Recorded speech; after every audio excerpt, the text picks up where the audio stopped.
Because at that point, it's just a directory. It's like Google Shopping, right? At that point, it's just going to go find a bunch of Right. results and send you to the site to buy. So it's no better or worse potentially than Google Shopping. But with Shopify, the promise of the future anyway is that they will allow their checkout flow to exist exclusively in chat. So you're able to actually purchase there. So I think part of this conversation has to recognize that we're talking about a future thing that doesn't yet exist, but at the same time, it's pretty obvious how they're going to do it. Like you just tie your chat to your Shop Pay account and it's effectively a one-click buy, just like you would be able to do on any individual retailer that has one-click buy. You just find the product through the chat experience and then it allows you to buy it right there. I think it's going to be successful, especially for the small purchases. Like, hey, chat, I need a new set of deodorant. That's interesting because there's an article in Wall Street Journal that actually just came out today that Walmart is looking into this.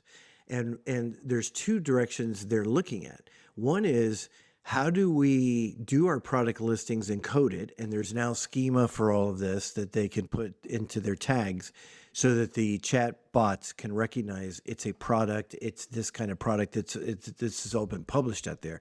But that means they would have to adjust their existing e-commerce site. So they're looking at how do we adapt that for the third party bots, but how do we build our own bot? Because what we'd rather do is have a shopping bot for the person who always goes to Walmart. That maybe they do their grocery shopping or whatever, and they have their list already established, or they've trained the AI over time, the bot, so that it could go do their shopping every week for it. So that I could say, hey, it's time for weekly shopping. I need to refill. Great. Do you need your normal stuff? Yes, except I also need this. And it looks like, it would almost have to, like I could walk through the house the way I do my shopping list today, right? When I'm going to the grocery store, I walk through the house, I open the refrigerator and go, oh, it looks like I'm out of this. It looks like I got another week's worth of milk. I don't need another milk. Or I've got another one out in the outside refrigerator. Okay. In the pantry, I got this. You can kind of have a conversation with the bot to build out and not only build your shopping list, but then go do the shopping and have it delivered. Yeah, and that actually reminds me of the promise of all the, I think it was Samsung that created them, but Samsung created smart refrigerators that would identify the products in your refrigerator and then tell you when you were low, when they were out, when they were gone, when they were missing, when they were low, when they were expired, all the things that you would want to be able to see, and then it would curate your shopping list every week. You combine the two of them, you know, this kind of reminds me of with Adam Candela. If you make the experience too frictionless, you're going to slow down the adoption of new and innovative products. So, like, I guess Samsung doesn't care about that, but grocery stores would. I mean, I think it begs a good question because the other thing that ChatGPT has rolled out recently is having that history, right? Where it remembers everything you've done before. So, in theory, if I always shop through ChatGPT or whatever my favorite bot is, over time, it would learn how I shop. It would learn my preferences. So, same way I bought my groceries, it could apply to the way I buy sporting goods or household supplies or other categories, right? So in theory, it would start to learn brand preferences. It would start to learn, or whether you don't have a brand preference, whether you care about price. It's all wrapping up into kind of wondering what is the primary influence to a purchase in the first place? Because I think Amazon really challenged the status quo of that because in the classic sense, walking into a store, what was challenging your purchase decision was placement in the store. No doubt about it. Whether or not you like that, it was the placement in the store that was giving you the ability to be exposed to the product. If you can't find it, you're not going to buy it. Manufacturers pay for that. They pay sliding allowances. They pay for end caps. They pay for those kinds of promotions. That's actually a huge because when I worked in the agency business, I had retailers. That was a huge revenue source. That could be tens of millions of dollars they get from the manufacturers for those placements to get that mentioned in their circulars, mentioned in their ads, incorporated in their TV ads, things like that. So back to your point, does that all go away? Which now is a revenue source. The concept's still true. It's just discovery. Amazon changed that with the way people buy and with the way people discovered. Now, other online retailers are obviously following, but Amazon changed the way discovery presents a potential purchase. And that's going to happen again. But I think, back to the very first statement I made, your shoppers, I guess this is kind of an omni-channel comment. This is just a new channel. This is a new segment to be able to gain some of your shoppers. And if you don't capitalize on that, you're going to lose those shoppers that would otherwise shop like that to your competition that does capitalize on it. And I think that's the big thing to think about. How much of your current loyal customer base is going to shift their habit in this direction as this becomes more and more adopted? And if you don't understand that number now, which you don't, you're going to start learning if you don't adopt it. And you're going to learn by just seeing revenues drop.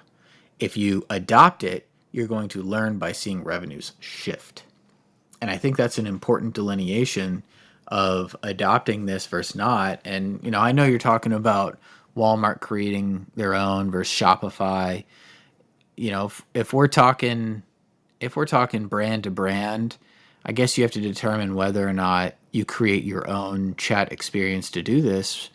But honestly, that's not what it's about, in my opinion. I think you make a very, very good point. It is not unlike every shift that's happened in the world. Before, let's go back to QSR, quick service restaurants.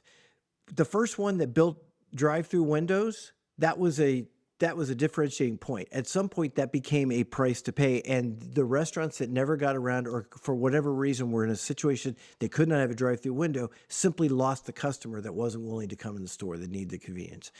Now you take that out to retail, right? Everybody was selling storefronts. Well, in the early days, those that had websites were capturing those early website or digital buyers.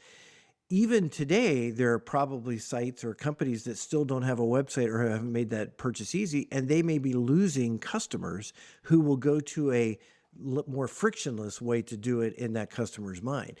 And what we saw, there was data from the pandemic that a shocking number of people had never made an online purchase coming into the pandemic. And I forget what that number was, but it was something like, this came out of Forrester, something like 60% of customers made their first purchase during the pandemic because they had no other choice. They were forced into that behavior. Now, a lot of those have kept that behavior. So those customers have shifted, the ones that were going in store.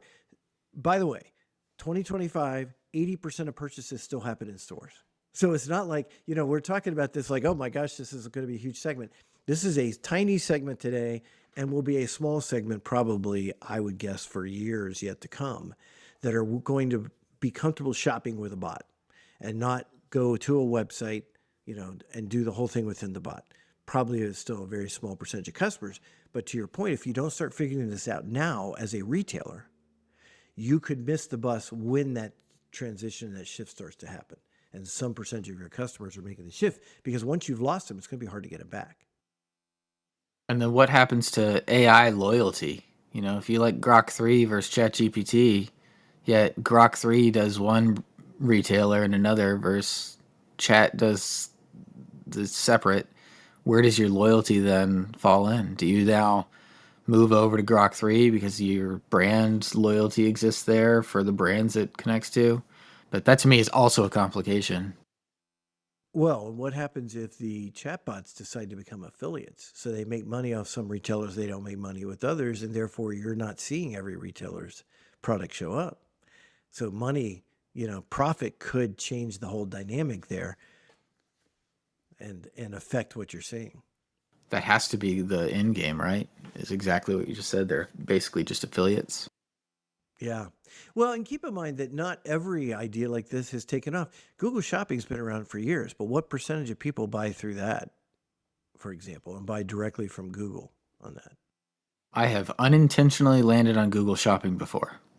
So, given the topic of this podcast and what we talk about in frictionless digital experiences, what does this mean? What for people who are listening to this that have e-commerce websites and starting to think about this world where do we optimize for Google or do we optimize for AI?